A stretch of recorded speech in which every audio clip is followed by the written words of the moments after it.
Hi, everyone, and welcome to another episode of Bob and Friends. I'm Bob Berg, here with two of my great friends, former star sales professionals and entrepreneurs, Jeff West and Kim Angeli. And in just a moment, we'll introduce a wonderful friend of mine, really a man who is not only considered to be a mentor by, I think, everyone who knows him, but certainly that includes me, because he is just a wonderful, wonderful human being. I can't wait till you have a chance to meet him. So Jeff West was a former top producing sales professional and mega successful sales manager slash leader for a well-known Fortune 500 company. He's now a speaker who speaks at all sorts of sales conventions, conferences all over the world, as well as a award-winning author. He's written and or co-authored, I think, 3 books now, and has a total of 6 awards. So he's doing pretty well in that department. He has another book coming out with the great Bill Cates in the fall. And wow, it's another powerful one. And I suspect there's going to be more awards for that one as well. He also was the creator of a concept called Fusion Points. And Fusion Points is really I call it a game-changing method of prospecting, because it allows you to connect on a human-to-human level with people in such a way that you're able to attain appointments with people where others might not be able to, and have great sales conversations that result in more sales. So it's just a wonderful methodology. Now, Kim Angeli, who I call her a walking fusion point, but you'd have to first know what fusion points are to know why that's such a compliment. But let's just say you can't meet Kim Angeli and not just love Kim Angeli. She was an award-winning salesperson. She was a $65 million producer in the tech industry before going on to form her own insurance company. Had it for many years, a very successful business, sold that out. And now she, again, goes around the country speaking and coaching and sharing with people how to grow with gratitude and really take their retention and referrals to a whole new level. So I want to first hold up one of Jeff's books, by the way, The Unexpected Tour Guide. Wonderful, wonderful book. Again, just one of them. And Kim's book is My Daily Gratitude Journal. Go to, if you will, Jeff West, jeffcwest.com, and subscribe to everything Jeff. And go to kimangeli.com. That's Angel with an I, kimangeli.com, and subscribe to everything she has. And you're going to really enjoy their materials. So today, we're going to talk. I'm just going to go to this. We've all heard the expression OPM, right? Other people's money. And it's a way of leverage, economic leverage, I guess you could call it, when it comes to business. But you know what's even more valuable than other people's money? OPM is OPM other people's mistakes. Because why learn from our own mistakes? It's valuable to do when we do learn from them, but why not kind of cut the learning curve even more by learning from the mistakes of others? Now, that's going to be part of our theme today, other people's mistakes. And the person sharing it wrote a wonderful article on this, which gave me the idea. And he's going to share some of his own mistakes as well as others. But he's a guy who maybe he's made some mistakes, but he's had a very, very successful career. He's not only one of the most successful people I know financially, but in all the other ways that count, including relationships. He has just a wonderful, wonderful family.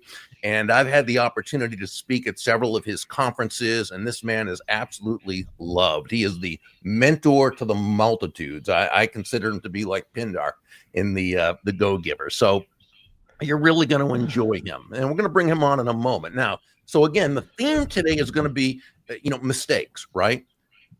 It fascinates me, Jeff and Kim, because I've made so many of them personally and in business. But, you guys always look good and smell good. And I'm just wondering, have you all made any mistakes, or has it all pretty much been straight up successes for you?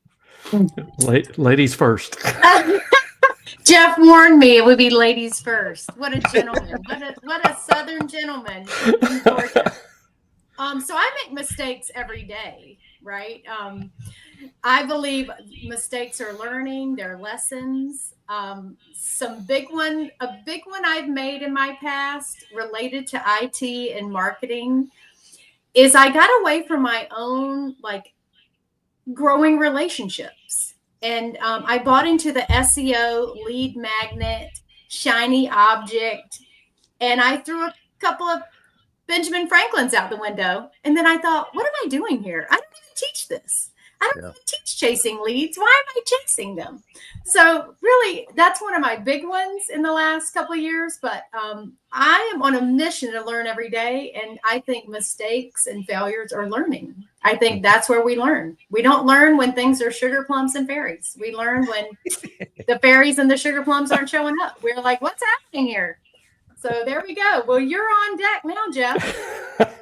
Well, you know, I've made a lot of decisions in business that didn't turn out the way I wanted them to. And some of them had some pretty significant consequences, some of them not so much, but I kind of looked at all of it. I guess I learned early on to look at all of that as just my learning process.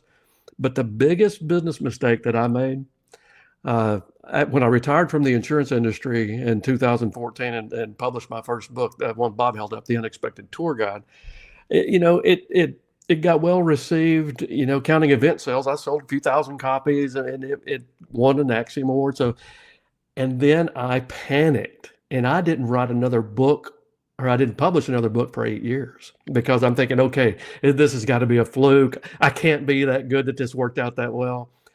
But about 3 years ago, that all changed for me, because I began to develop a friendship and then mentorship with John David Mann, of course, Bob's co-author on the Go Giver series.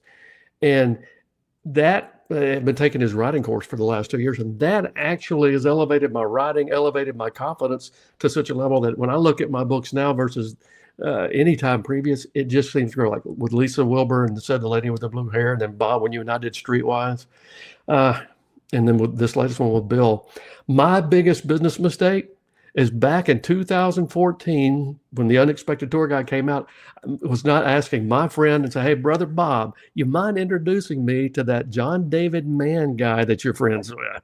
That was my biggest one, because it cost me 8 years. So wow. Okay, good news. You're making up for it now. True. Life is grand. Absolutely. So our special guest today, Arlin Sorensen, he describes himself as a simple Iowa farm boy who fell in love with technology and founded a number of companies, including an IT services company, an ag tech company, and a peer group organization that serves technology business owners and executive leaders around the world. He says the culture guide for the peer group was from the principles from the Go Giver. And, John and I are deeply honored that he says that, but I guarantee you he was living and operating from those principles long before he read the book. But that's just how humble Arlin is. And if you read John's and my second book in the series, Go Givers Sell More, then you read a part of Arlin's story and how the peer group that he began truly took some members' businesses to an entirely new level of success, and did so in such a very human way. While he's officially less active than he was for many years, reading his daily newsletter, Thoughts from the Farm, which we'll discuss a little later, you just never know it. And he actually just returned recently from a peer group event in his family's mother country of Denmark, where he was speaking, counseling, and mentoring as always. Today, we'll focus on mistakes that business owners make and how to learn from them rather than making them ourselves. And this is based on a wonderful article in Arlin's daily email. Actually, I printed it out, and we'll have the link for you in just a little bit. And we're only going to have time, obviously, to go through a few of them. But in true Arlin Sorensen style, he put the full article into a PDF that you can receive by visiting the link in the chat. So a few links to visit, which will also be shared on screen during this visit. There's his daily email. It's Thoughts from the Farm, and we're going to talk more about that later. His PDF article, Considerations for Scaling and Transferring a Service, Transitioning a Service Business, his IT Nations peer group, his IT Nations Grow event, and his thoughts on Scripture. This guy, for somebody who isn't as active as he used to be, he certainly is active. Hi, Arlin. Welcome. It's so great to see you. It's an absolute honor to have you with us. Oh, it's a joy to be with you, Bob. I appreciate the opportunity. So, as mentioned, John and I had mentioned part of your story in Go Givers Sell More, but not nearly enough of it. So, would you share with us some of the Arlin Sorensen story, and then discuss peer groups and your ideas behind them and how they work, because you really took this to an absolutely exceptional level. Sure. I went to Iowa State and got a degree in farm op. Oh, did we lose? Arlin is on the road. He is in a hotel today, so I think we've lost him temporarily, but he'll probably be back on. And this happens on live TV sometimes, but it looks like he's coming back on, so I'm sure we'll have him. So yeah, looks like he's back on. Our producer Joseph just brought him up. That's okay, Arlen. Hey, it's technology. Isn't that what you talk about sometimes? I talk about it a lot, yes, and certainly being in a hotel room, you're at their mercy. That's for sure. But yeah, I went to Iowa State, got a degree in farm operation, and returned to the family farm in Southwest Iowa with the intent of farming with my dad and brother as my career. Back in the early 80s, I bought an Apple II Plus computer and fell in love with technology and decided to pursue that alongside the farming. And from that, we started an IT company and an ag tech company.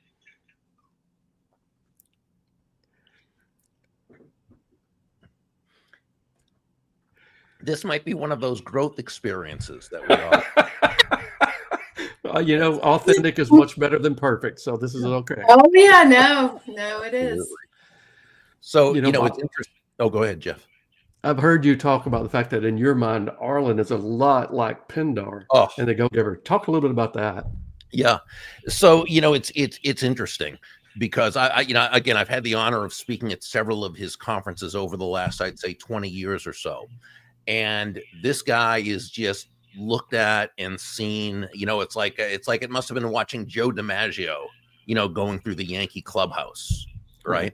But he is so approachable and so wonderful, and anybody who wants to speak to Arlin can speak to Arlin. And it's like, you're talking to your best friend.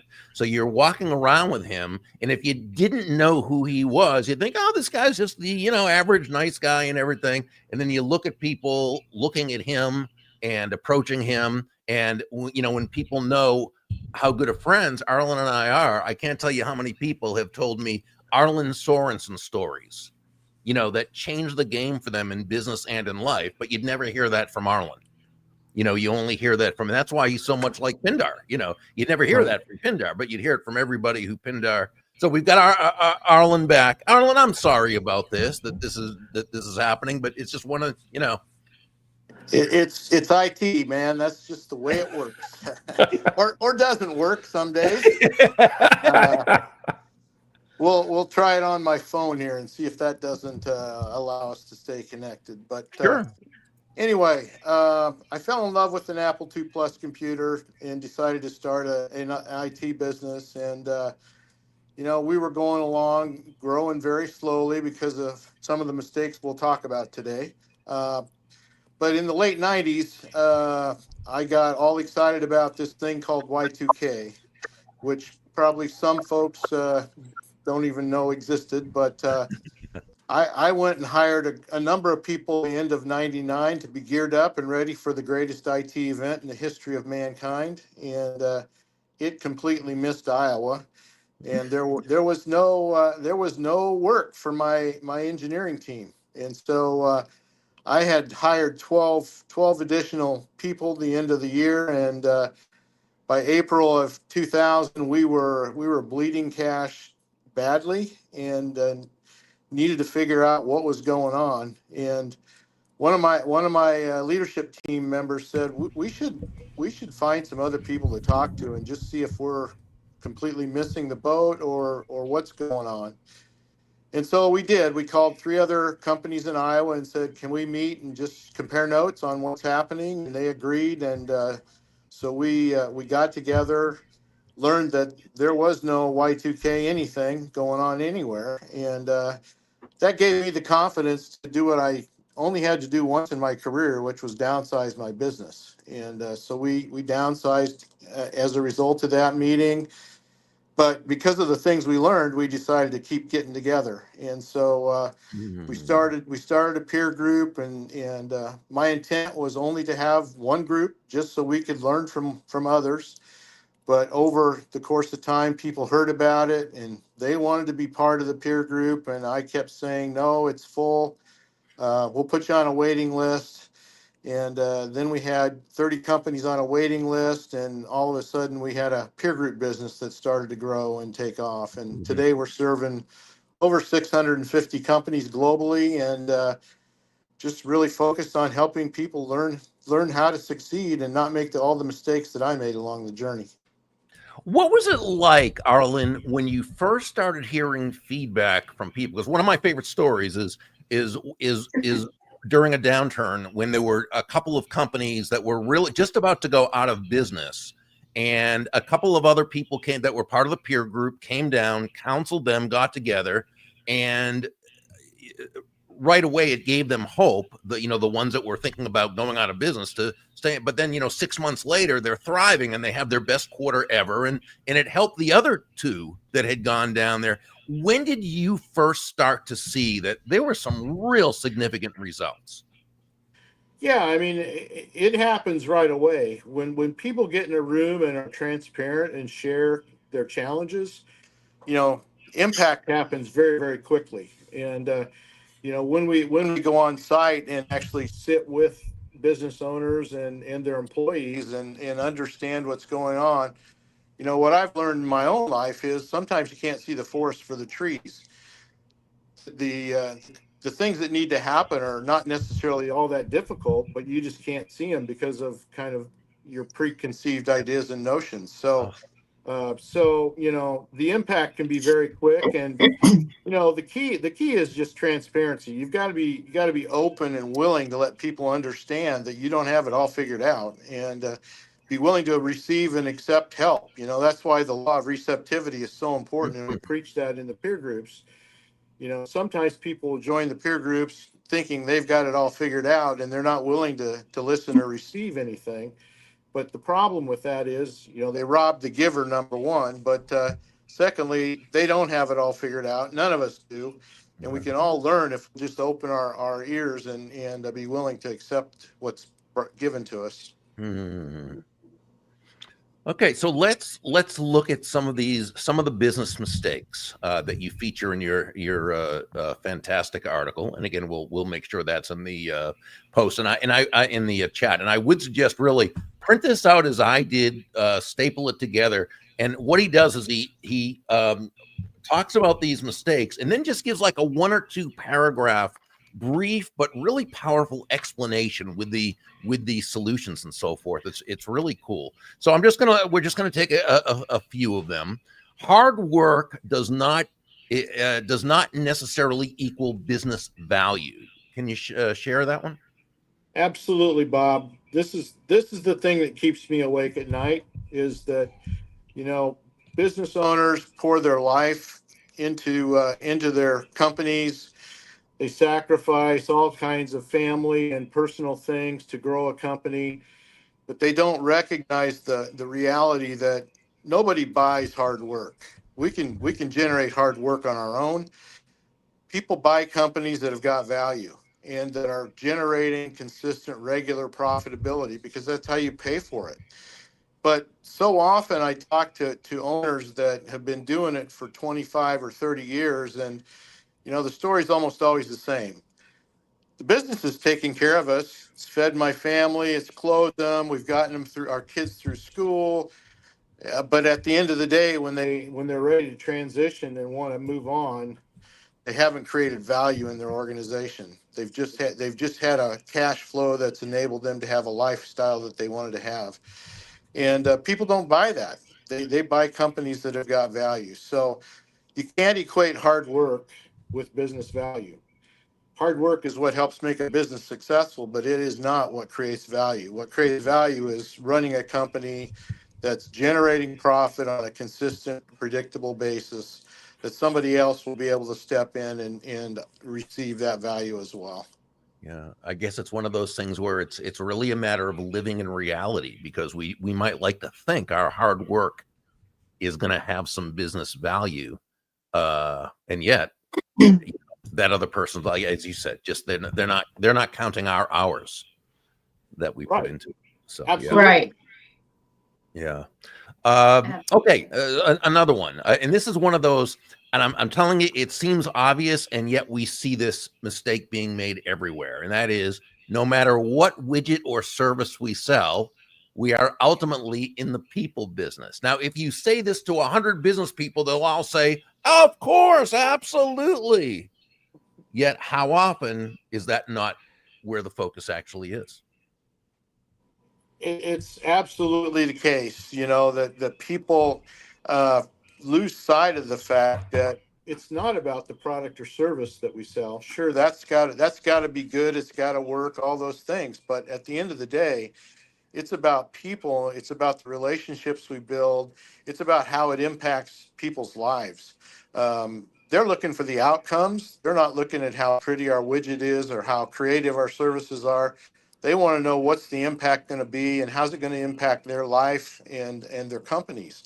And so it's about people. That's what we're in business for, and it's what matters to those that are going to do business with us. Kim and Jeff, as you were in your businesses, and Kim, you both sold business to consumer and business to business. Jeff, you're well, both as well. When you think about it, first it was business to business, but then to the consumer. Of course, it's always H to H, human to human. But did either both of you find that the people who worked with you, did they have a hard time keeping that in mind, that it's all about the person? Did that come naturally to them? How often did you have to really make that point in your sales meetings? Ladies first. I'm providing value. I'm like, Right. Well, when I was running my insurance agency, not from a state of gratitude, until I dusted off that book from Jack Canfield, I was just, didn't realize that maybe my culture was a reflection of the leader, me, which was, I was a little ungrateful. But when I started intentionally being grateful for my employees and teaching them how to be grateful for our customers, which pours over into the experience, it really allowed me to sell my business for a higher profit, because I got them all. And those people, I sold my agency in 2016. And those same team members are there because I changed the culture. Because, I've had some bad hires. I won't say their name because of HIPAA. But I've had some really bad hires in my insurance agency. But it was really, now that I know, a reflection of my bad leadership. And so once I shifted myself into a more state of gratitude, then it really shifted my business. And that's what I tell business owners. They're like, "Oh, I can't wait to send grateful baskets to my clients." And I'm like, hold the phone, people. When was the last time you did a thank you note and like a celebration for the people that give you 40 hours a week of their life to build your dream? Right. And they're like, oh, those people. Yeah, the ones that work for you so you can go on vacation. And they're like, oh, so we're going to do that first. We're going to do gratitude first internally. And that's what I wasn't doing.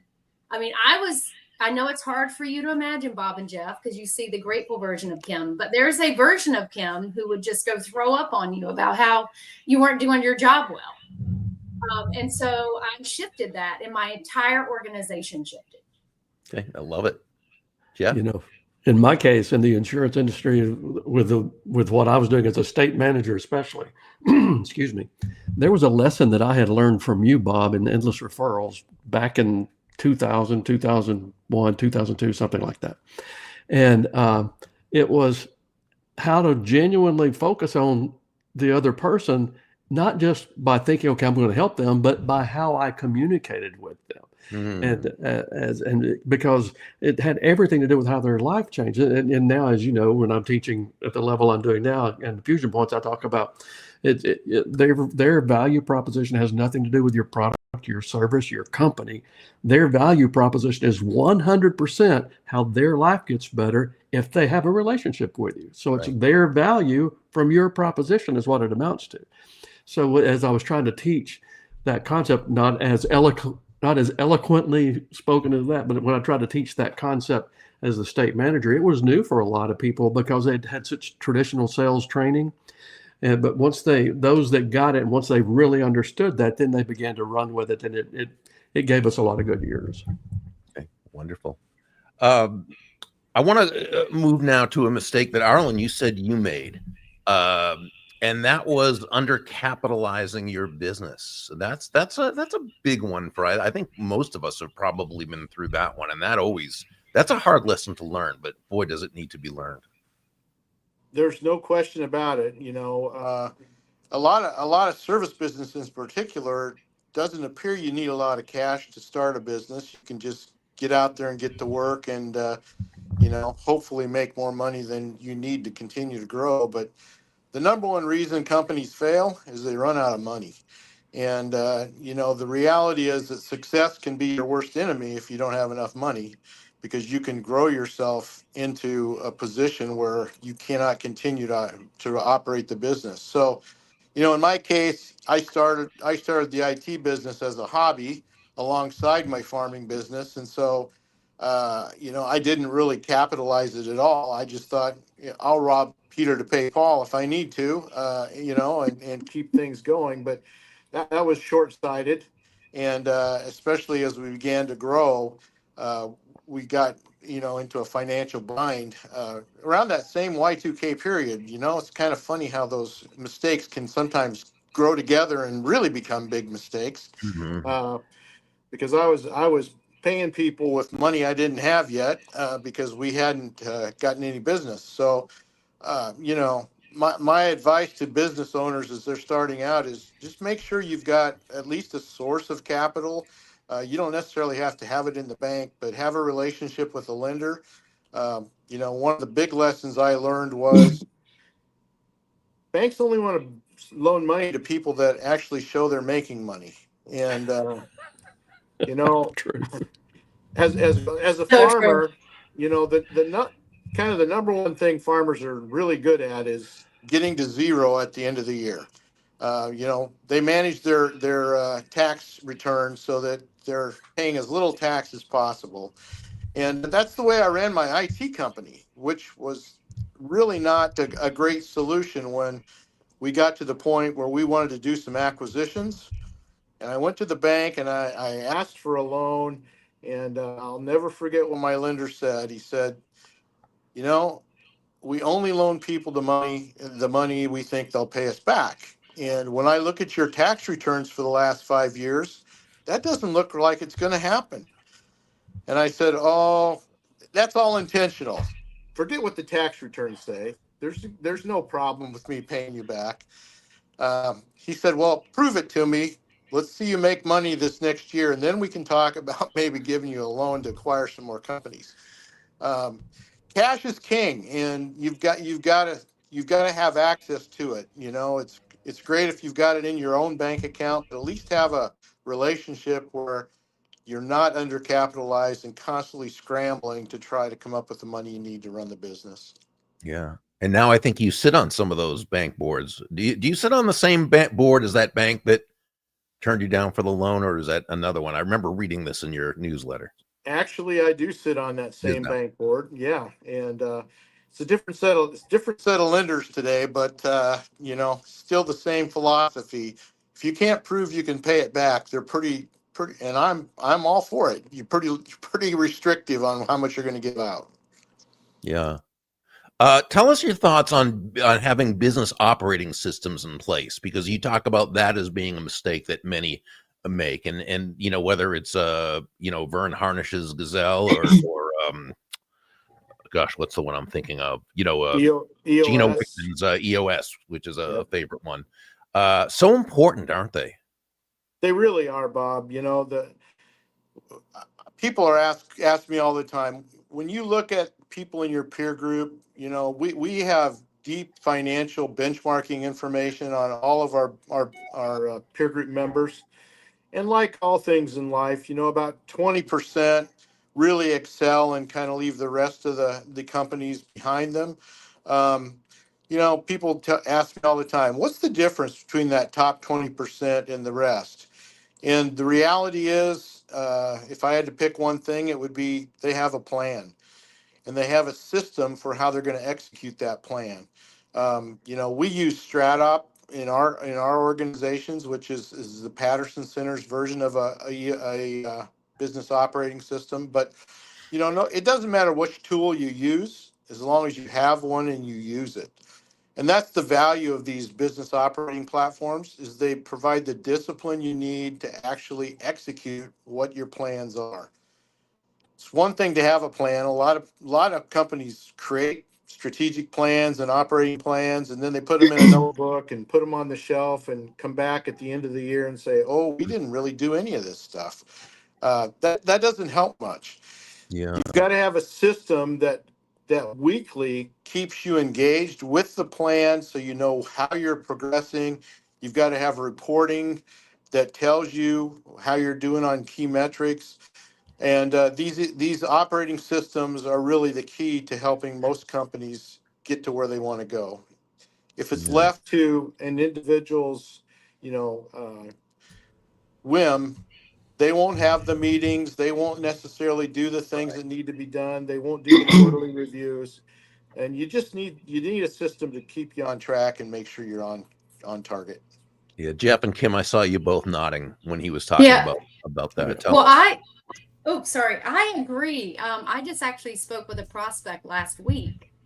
I work with some solo service providers, smaller businesses, and I come from corporate America, and I, had my own operating systems. And I said, well, where's your data? Because I believe data is king. I said that in 1999 in front of millions of Sprint reps. And he's like, oh, it's on my phone. I was like, you can't sell them, right? Your contacts on your phone? Like, where do you have this data? And I said, because the day that you want to start an exit plan for your business is the day that you started it. So, and he's like, oh, so I said, you walking around with the contacts in your phone is probably not helping you. And so they don't realize they don't have any, it's the value of what do they have. And I run into that a lot. My husband's in private equity. He runs into it at a bigger level. And I'm like, how do these companies get to 70 million a year with no processes in place? He's like, it's fascinating. It's fascinating. And, but I do work on this. I like to work with the smaller solopreneurs, and because they just don't know. And I'm on a mission that small businesses run this country, and they need a guide. And because one day they're going to want to sell, and they don't want to sell like my father did. He didn't have to sell because he had me. He manifested me into his own agency. He got sick in 2010. And if I had not been there to save the company, he would have sold it as a fire sale for pennies on the dollar. And people just don't realize I cleaned it up and made it profitable. And it would have been a really desperate situation. And that's where a lot of small business owners are. Right. Wow. Jeff? In the insurance industry, every salesperson I had, hundreds and hundreds of them, they were all independent contractors, and it was a lot like herding cats. So from the top of the organization down, from me down, we would focus on a cadence where we drove certain metrics, drove activity, and we monitored those activities. And even the brand new district managers all the way up to the veterans, I knew there, if we could watch the activity, if we could drive that activity and do certain things, that system would help them become successful. And that's the same thing I'll teach small businesses now, because especially that entrepreneur who's grown a business because they've been the magic, and then now they need to hire a sales team and they have no clue how to do it. That's one of the first things that I'll discuss with them. Yeah, that's one of the biggest challenges for service businesses in the IT space, for sure, Jeff, is the transition from founder-led sales to some kind of hired sales resources is a Right. painful process. And what I see over and over is they'll find this person they hope to be a unicorn, which is somebody that not only can sell but can market their own stuff, find their own leads, write their own marketing material, and all that. And I've seen very few of those in my career. But 90 days later, they're firing this poor person that had no chance for success, and they're Right. hiring the next one that they'll fire 90 days later. And typically, after a year or two, they finally realize that, hey, maybe I'm the problem here. It's not these salespeople that I'm hiring; it's me, because I haven't set them up for success. Right. And to get that sales model developed and that prospecting model developed and make all the pieces work, that's the key for a small business, just like you just said. So no conversation with Arlin Sorensen is ever complete if you don't talk about faith, because he is a very faith-filled human being. And Arlin, you have said you cannot separate faith from the workplace and live the life, still live the life you were meant to live, and it can't be checked at the door. And this is one of the things where you in your email that you send out every day, thoughts from the farm. But tell us about that, because that's such a huge part of your life, your faith. And I mean, there's people from all faiths and religions that are part of his peer group, and even on this call, we've got, well, I'd say Jews and Christians, but it's Jew and Christians because the three of you are. But but that's one of the things I love most about America, right? But so tell us how your faith, Arlin, really works into your business. You've got such a wonderful family, and just how does faith work into your business and just kind of envelop it? Yeah, so this is a lesson I really had to learn the hard way.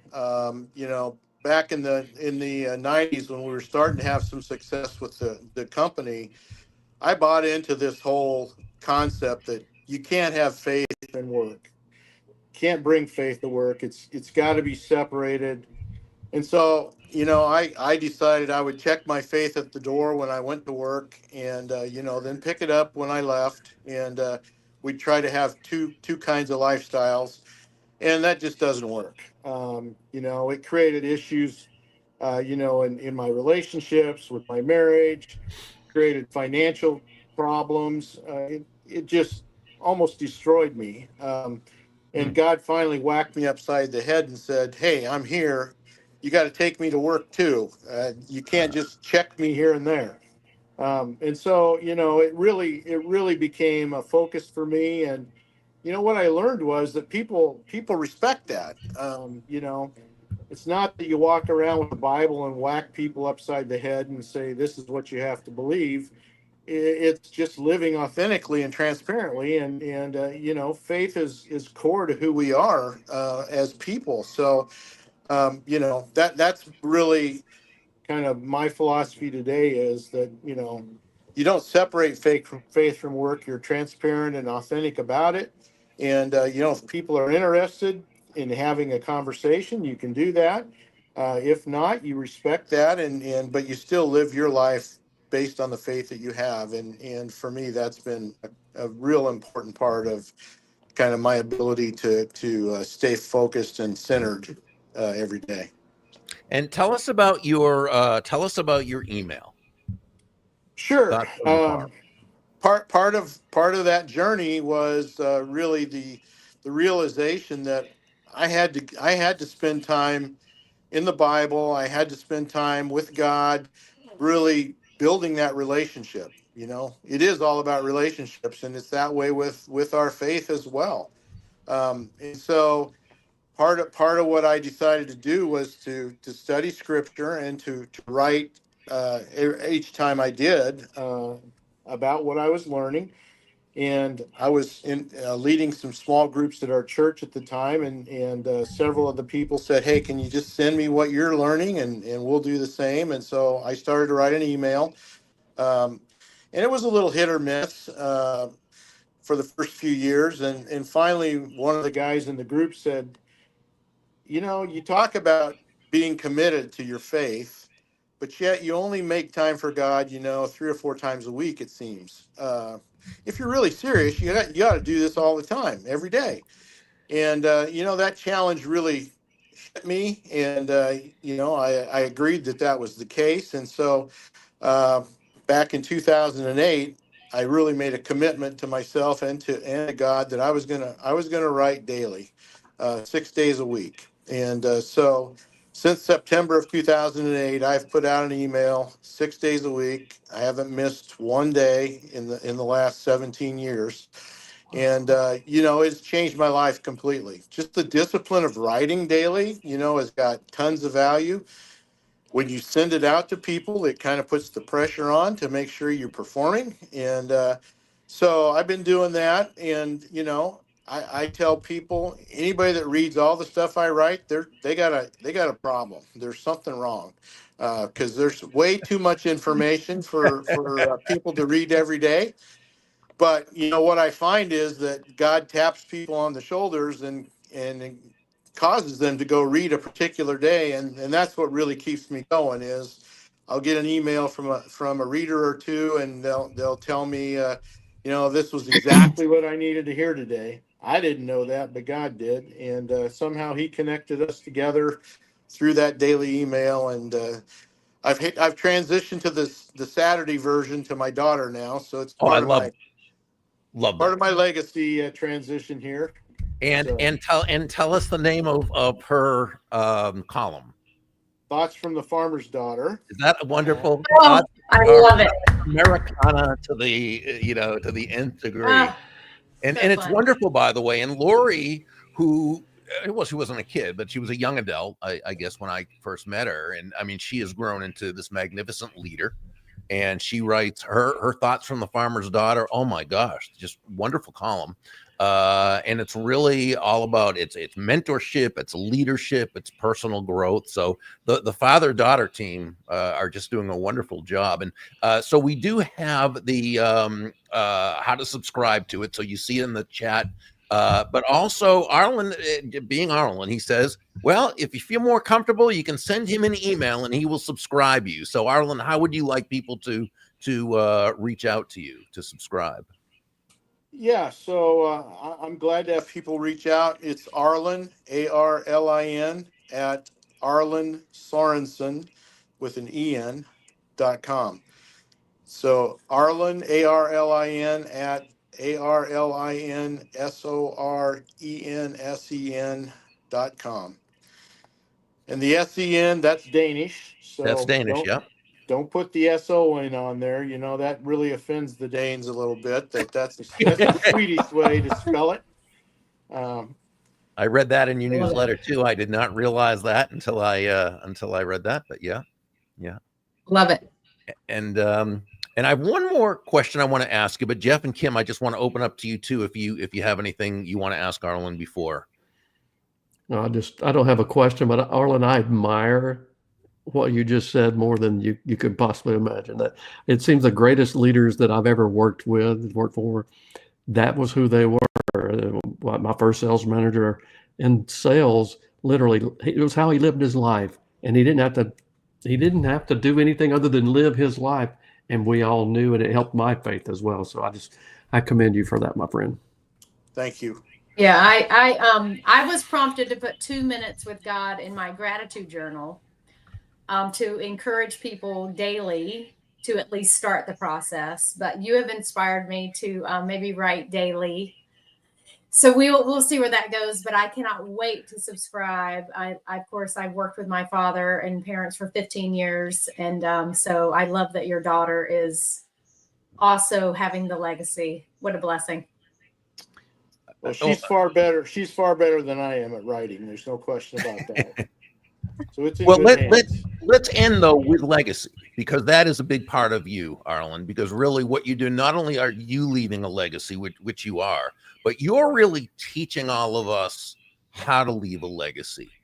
So, there's not just obviously one thing or one piece of advice, but when someone comes up to you at one of your peer group events or wherever you happen to be, and they say, well, how do you go about the process of even beginning to think about legacy, Arlin? What do you tell them? Yeah, so legacy really is the foundational part of planning.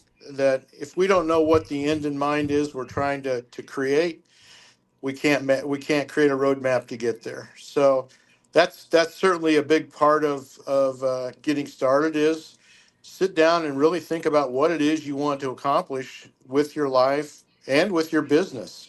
We teach that you have a personal legacy, but you also have a business legacy. And you need to think about both of those and plan for those. I think the biggest misconception about legacy for many is that they think legacy happens when you die. And the reality is legacy is created while we live. And it's all about how we use our time, talent, and treasure while we're walking this earth that will determine the legacy that we'll leave behind, into the future. And, the other part of legacy, I think that some people haven't slowed down enough to think about is that legacy is not something that ends with death. Generational legacy gets created and carried forward from there. And, the whole concept of managing from the grave is something that we try to teach. You can create legacy that will last for generations just by having a plan and executing that plan. It won't happen, though, if you don't have a plan. And that's why planning is so key to what we try to teach through our peer groups. If you want to have a lasting legacy, it starts with having a great life plan. So how you're going to live that life that's going to impact people for generations into the future. So Wow. it's a powerful thing for us to think about. And we can all do that if we just put the effort into really sitting down and working through it with our families and having that plan in place. Wow, Arlin Sorensen, thank you so very much for being with us. Make sure to check out everything Arlin Sorensen, and we put lots and lots and lots of links in there many times, so you've got them right there. And if you have any questions or there's anything you've missed, feel welcome to email me, bob@berg.com. I've got the links, and I will make sure, because he is a man you want to be connected with, and you want to have him as a mentor, even if he's one of these people we call distant mentors, because you can learn so much from him. And make sure to of course subscribe to Thoughts from the Farm. Arlin, again, can't thank you enough. You are just you are a treasure. Thank you. Well, thanks for the opportunity, Bob. Sorry for the technical stuff up front, but glad we got through it. Absolutely. We'll be back with you in just a moment. Jeff and Kim, what do you think? Did I undersell Arlin Sorensen, or did everything I say about him, was that true? Oh, everything that you said was true, and then some. And it's one of my favorite things about this show is how we get to meet some of the the most interesting and great people. And oh man, Arlin, the time with you today made my day. So it was a wow, which I say is without words. It was fabulous. So I'm grateful to be learning more about Arlin and that amazing legacy. Yeah. Well, big thanks as always to our show producer, Joseph Lewin, founder of Sell Through Social. Joseph helps speakers and coaches grow their influence through live shows on LinkedIn and YouTube. A live show is an easy way to start a conversation with the people you want to know. Joseph's team also assists clients in growing their YouTube and LinkedIn through video-based content services. We've been working together for a while now, and he's fantastic. He's responsive. He's knowledgeable, always wanting to learn more. So Joseph, you're back there. Make sure to put your Selling Through Social URL on there. You can connect with him on LinkedIn as well. Well, that's it for today's show. Thank you so much again to Arlin Sorensen for such fantastic wisdom, as well as my great friends Jeff West and Kim Angeli. And thank you for joining us. We will see you next time on Bob and Friends.